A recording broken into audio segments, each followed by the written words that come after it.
Geologis, kami dari Geologi Sriwijaya tahun ini bakal melakukan penelitian lapangan yang bertemakan potensi kerentanan intrusi air laut di Krui Pesisir Barat, Provinsi Lampung dalam kegiatan Back to Nature tahun 2025.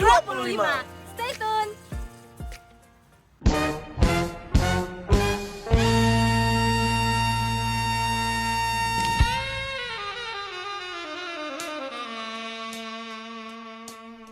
This is a man's world.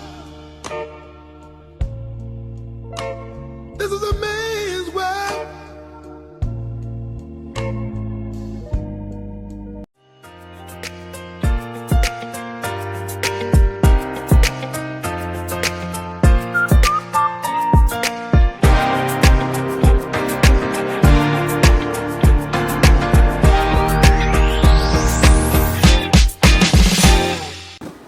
Geologis, kali ini kita berada di Krui, Kabupaten Pesisir Barat, Provinsi Lampung. Oh ya, sebelumnya kenalin aku Muhammad Irham Firmansyah. Dan aku Masa Ifadiah. Kali ini kita melakukan penelitian lapangan Back to Nature 2025 di daerah Krui, Pesisir Barat, Provinsi Lampung. Dan khususnya saat ini kita berada di Pantai Mandiri. Tentunya dengan keindahan yang memanjakan mata ini, terdapat cerita geologi yang harus kita bahas, yaitu mengenai Potensi kerentanan intrusi air laut.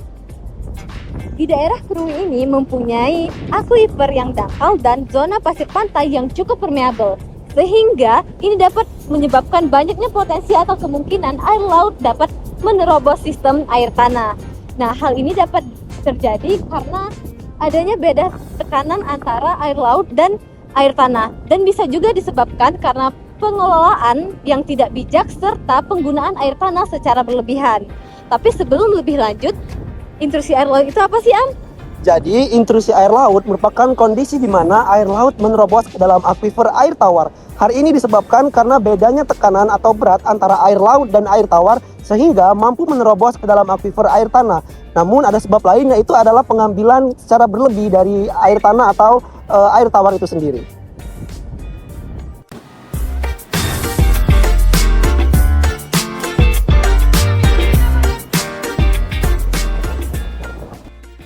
Oh ya, secara geologi, proses intrusi ini terjadi karena adanya perbedaan densitas antara air laut dan air tawar tadi.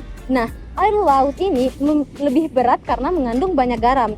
Dan saat terjadinya pencampuran antara dua jenis air ini, itu dapat menciptakan suatu zona yang kita sebut dengan zona transisi atau zona gradasi salinitas. Kemudian, faktor lain seperti jenis batuan, batuan berpori, lapisan sedimen, struktur, ataupun rekahan mempercepat proses dari intrusi air laut yang ada di daerah atau kawasan pesisir. Nah, kalau kita bicara mengenai susunan geologinya, di daerah Krui ini tersusun dari 3 lapisan utama. Yang pertama itu adalah lapisan pasir pantai, yang kedua pasir kuarsa, dan yang ketiga ialah lapisan lempung. Di mana lapisan pasir ini ialah lapisan yang membuat air laut dapat mengintrusi masuk ke dalam sistem air tanah, dan lapisan lempung ini gunanya adalah sebagai penahan atau penangkap, bisa juga penangkal bagi masuknya air asin ke dalam sistem air tanah tadi. Dan bisa kita lihat bahwa di daerah ini atau di kawasan ini sudah banyak nih air-air yang sudah cukup asin, menandakan adanya zona air payau yang berarti intrusi air laut sudah terjadi di kawasan ini.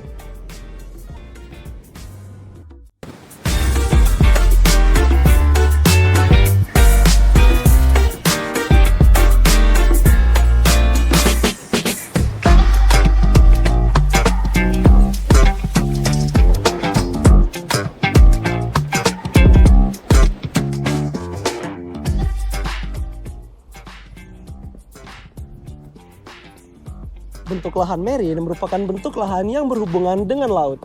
Bentuk lahan marine terbentuk dari gelombang dan arus laut, baik itu yang bersifat konstruktif atau pengendapan, maupun yang bersifat abrasif ataupun yang mengerosi. Bentuk lahan marine terbagi menjadi 2, yaitu marine erosional dan marine depositional.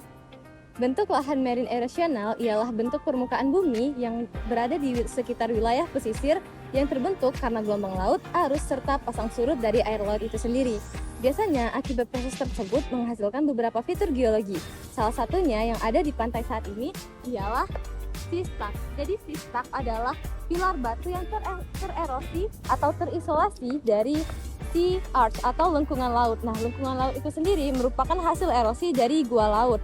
Dan bila kita lihat lagi di sekitar Tistak itu sendiri terdapat beberapa ataupun banyak batuan di laut itu sendiri. Nah, hal tersebut diakibatkan atau bisa kita sebut dengan rockfall, ialah jatuhan batuan dari tebing laut yang mengalami pengikisan oleh air laut tadi. Selanjutnya ada marine depositional yang merupakan hasil dari material yang terbawa dari gelombang ataupun air laut yang mengendap atau berada di sekitar pantai.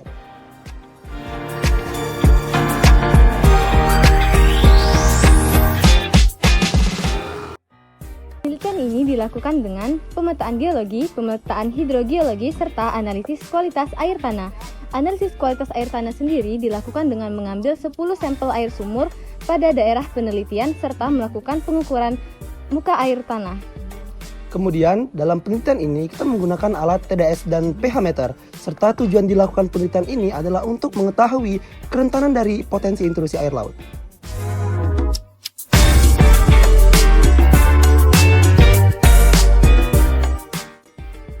Penelitian ini dilakukan dengan mengambil sampel air sumur serta dengan melakukan pengukuran muka air tanah.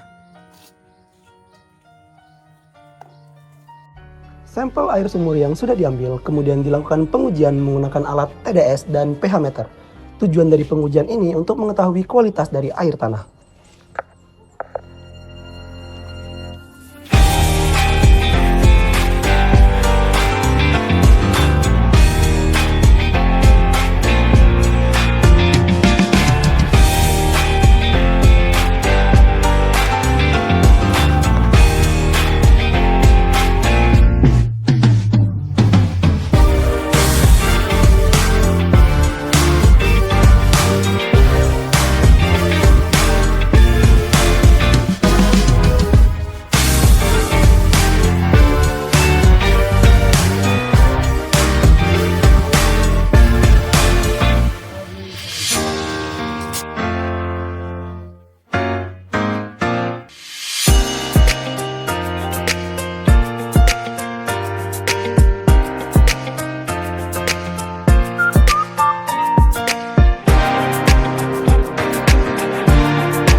Secara geologi, memahami konsep tentang intrusi air laut sangat penting, terutama dalam perencanaan tata kelola air bersih di wilayah pesisir.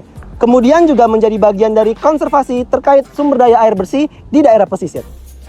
Benar sekali, jadi konservasi sumber daya air menjadi salah satu upaya untuk menjaga, melestarikan, serta mengelola air agar sumber air tetap dapat digunakan dalam jangka yang panjang. Hal ini berkaitan dengan pengelolaan sumur bor, serta pengelolaan serta perawatan dalam penggunaan air tanah di daerah khususnya sekitar pesisir barat. Yang dimana daerah pesisir itu biasanya memiliki potensi kerentanan yang amat sangat jika dilihat bagaimana dekatnya daerah laut dengan daerah penduduk di sini. Benar sekali, nggak cuma itu, di bidang geologi juga dapat diaplikasikan dalam pemetaan intrusi air laut, kemudian mitigasi perencanaan air bersih, sehingga air bersih dapat digunakan secara panjang dan berkelanjutan.